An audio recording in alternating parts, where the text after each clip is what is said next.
समय की बात है। सुंदर वन जंगल में एक बहुत ही भोली और दयालु चिड़िया रहती थी, जिसका नाम था रानो चिड़िया। रानो का एक छोटा सा तिनकों का घर था। वो खुद भले ही गरीब थी, लेकिन उसका दिल बहुत बड़ा था। एक दिन जब रानो दाना चुगकर लौट रही थी, तो उसने पेड़ के पास एक छोटी सी गाय को देखा। वो गाय बहुत कमजोर और बीमार लग रही थी। अरे बाप रे, इतनी छोटी गाय, और ये तो बहुत बीमार लग रही है। इसकी सांसें कितनी तेज चल रही हैं। मैं इसे यहीं अकेले नहीं छोड़ सकती। रानो उड़कर गाय के पास जाती है और प्यार से उसके सिर पर हाथ फेरती है। प्यारी गैया, तुम घबराओ मत, मैं तुम्हें अपने घर ले चलती हूँ। वहाँ तुम बिल्कुल सुरक्षित रहोगी। रानो चिड़िया धीरे धीरे उस गाय को अपने साथ अपने घर ले आती है। वो अपने घर के सामने वाले बड़े नीम के पेड़ के नीचे गाय को आराम से बांध देती है। तुम यहाँ बैठो गैया, मैं अभी तुम्हारे लिए हरी हरी घास और पीने के लिए साफ पानी लाती हूँ।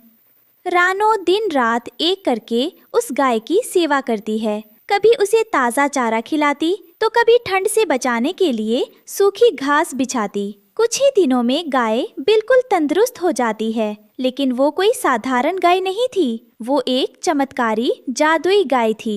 एक सुबह जैसे ही रानो चिड़िया सोकर उठी, उसने देखा कि पूरी दिशाएं एक सुनहरी रोशनी से चमक रही थी। वो जादुई गाय मुस्कुरा रही थी। रानो चिड़िया, तुम्हारी निश्चल सेवा और दयालुता ने मेरा दिल जीत लिया। मैं कोई साधारण गाय नहीं, बल्कि एक जादुई गाय हूँ। अरे दैया, तुम तो बोल सकती हो। मुझे तो विश्वास ही नहीं हो रहा। हाँ रानो, तुमने अपनी परवाह किए बिना एक बीमार जीव की जान बचाई है। तुम्हारी इस भलाई के बदले मैं तुम्हें एक उपहार देना चाहती हूँ। गाय ने हवा में अपने पैर हिलाए और अचानक एक जोरदार जादुई रोशनी चमकी। रानो का तिनकों का पुराना घर गायब हो गया और उसकी जगह सोने का एक बेहद खूबसूरत और चमचमाता हुआ आलीशान घर बन गया। ओ मेरे भगवान, ये तो सोने का घर है। इतना सुंदर, इतना चमकता हुआ। बहुत बहुत धन्यवाद गैया रानी, बहुत बहुत धन्यवाद। तुम इस घर में हमेशा खुश रहो रानो। तुम्हारी अच्छाई ही तुम्हारी सबसे बड़ी शक्ति है। रानो चिड़िया अब उस सोने के घर में रहने लगी, लेकिन जंगल में सब एक जैसे नहीं होते। उसी जंगल में एक चालाक और लालची तोता रहता था, जिसका नाम था मिट्ठू तोता। वो हमेशा बंगाली लहजे में बात करता था। जब उसने रानो का सोने का घर देखा, तो उसकी आंखें फटी की फटी रह गई। अरे बाबा, एटा की देखलाम रानो चिड़िया के पास सोने का घर। ओ माँ, इतना चमाचम चमकीला घर आमा के ओई घर चाहिए, किसी भी कीमत पर चाहिए। मिट्ठू तोता तुरंत रानो के घर के पास आता है और अपनी मीठी मीठी बातों से जाल बुनने की कोशिश करता है। केमन आछो रानो दीदी? अरे बाबा, तुम तो रातों रात रानी बन गई। आमा के भी बताओ ना, ये सोने का घर कहाँ से मिला? आमी तो तुम्हारा पुराना बंधु हो ना। आओ मिट्ठू भैया, ये सब इस जादुईदा गैया का आशीर्वाद है। मैंने इसकी सेवा की और इसने खुश होकर मुझे ये घर दे दिया। अच्छा, तो सारा खेल एक जादुई गाय का है। आमी जोदी एक गाय को चुरा लूं, तो आमा के पास भी सोने का महल होगा। आमी इस घर पर कब्जा करके ही रहूंगा।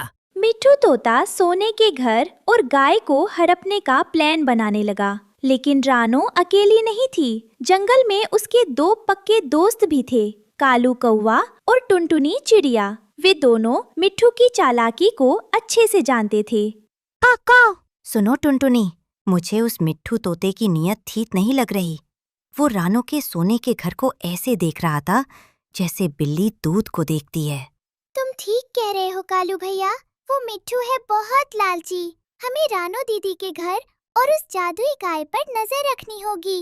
वो जरूर कोई न कोई गड़बड़ करेगा। रात का समय हुआ, चारों तरफ अंधेरा छा गया। मिट्ठू तोता दबे पांव रानो के सोने के घर की तरफ बढ़ा। उसके हाथ में एक मोटी रस्सी थी। आज रात आमी एक जादुई दा गाय को चुरा कर ले जाएगा, फिर रानो को भगाकर खुद इस सोने के घर का राजा बन जाएगा। आमी का तो बुद्धिमान हूँ। जैसे ही मिट्ठू तोता गाय की रस्सी खोलने के लिए आगे बढ़ा, तभी पेड़ के पीछे छिपे कालू कौवे और टुनटुनी चिड़िया ने उसे देख लिया। चोर चोर, बचाओ रानू दीदी, बाहर आओ। देखो, मिट्ठू तोता चोरी कर रहा है।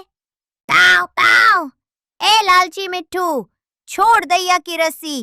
तेरी हिम्मत कैसे हुई चोरी करने की? कालू कौवा तेजी से झपट्टा मारकर मिट्ठू तोते के सिर पर अपनी चोंच से मारने लगा। अरे बाबो, आमे के छोड़ो, आमी चोर नहीं है। आमी तो बस गैया को मच्छर से बचा रहा था। शोर सुनकर रानो चिड़िया भी अपने सोने के घर से बाहर आ गई। जादुई गाय भी जाग गई और उसकी आंखें गुस्से से लाल हो गई।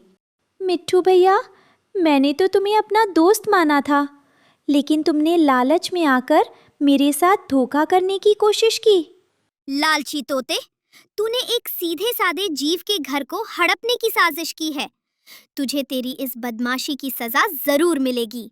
जादुई गाय ने गुस्से में अपने पैर से जमीन पर जोर से प्रहार किया। एक तेज हवा का बवंडर उठा और मिट्ठू तोता उस बवंडर में फंसकर गोल गोल घूमने लगा। अरे बाबा रे, आमे के बचाओ। आमी बहुत बड़ा भूल किया। आमी आगे से कभी लालच नहीं करेगा, कभी चोरी नहीं करेगा। रानो दीदी, आमे के क्षमा कर दो।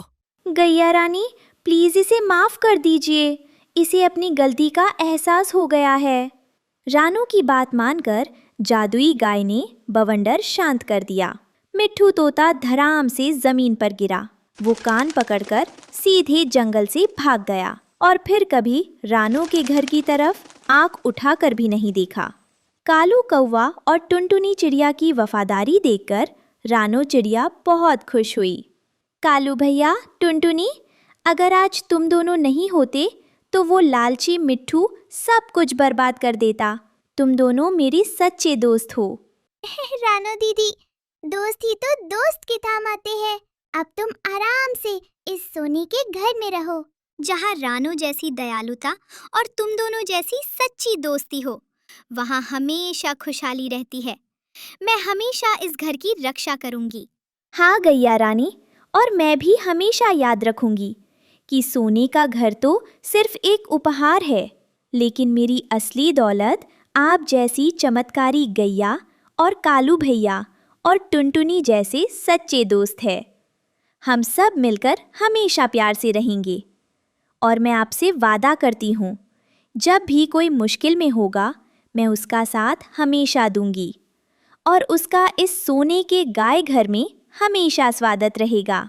इसके बाद रानो चिड़िया अपने दोस्तों कालू और टुनटुनी के साथ उस सोने के आलीशान घर में खुशी खुशी रहने लगी और दादुई गाय की सेवा करती रही। इस कहानी से हमें सीख मिलती है कि लालच का फल हमेशा बुरा होता है। हमें कभी भी दूसरों की चीज़ों को हड़पने की कोशिश नहीं करनी चाहिए। सच्चाई, दयालुता और सच्चे दोस्तों का साथ हमेशा हर मुसीबत से बचाता है।